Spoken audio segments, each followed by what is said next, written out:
In a low risk pregnant woman, WHO recommends minimum of 3 scans in entire pregnancy.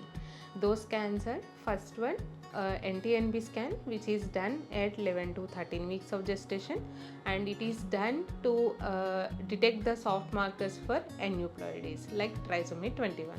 And second scan is at around 18 to 20 weeks, which is an anomaly scan in which we see the whole body of the fetus. These two scans we have already described in the previous videos.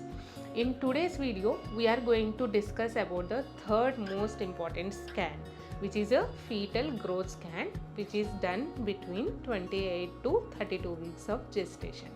Hello everyone, myself Dr. Kiran Sri Chittala, fetal medicine consultant, New Era Hospital from Nagpur. Why is this fetal growth scan is so important?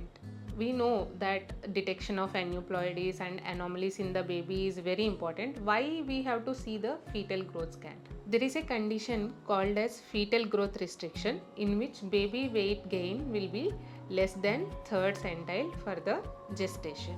The incidence of fetal growth restriction is around 10% of pregnancies, and this can lead to low birth weight and preterm labors and preterm deliveries by means of cesarean section or vaginal deliveries, and in the long term it may affect the growth of the baby in the early childhood.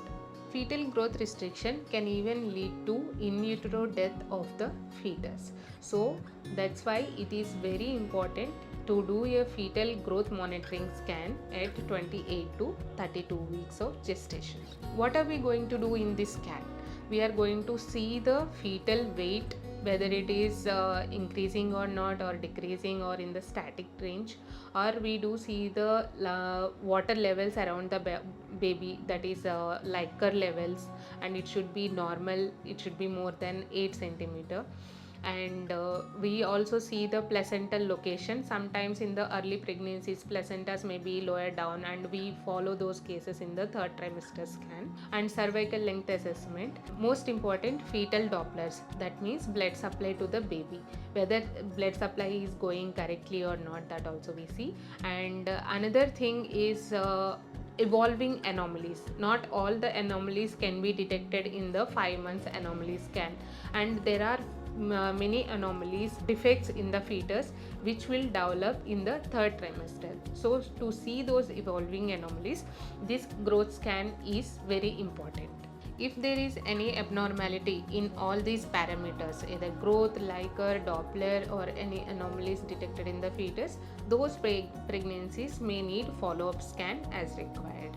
Whether it can be 2 weekly interval or 4 weekly interval or 3 weekly interval, depending on the situation.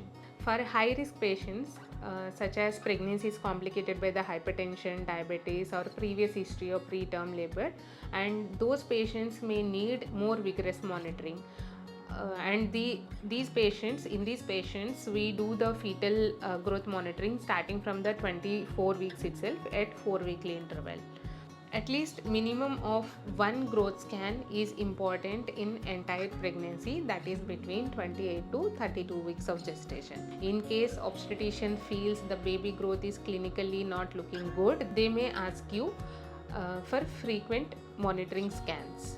So all the pregnant ladies, please don't miss this opportunity to see your fetal growth at 28 to 32 weeks of gestation. If you have any queries regarding the fetal growth scan and how do we do and etc., you can always write me in the comment box. Thank you.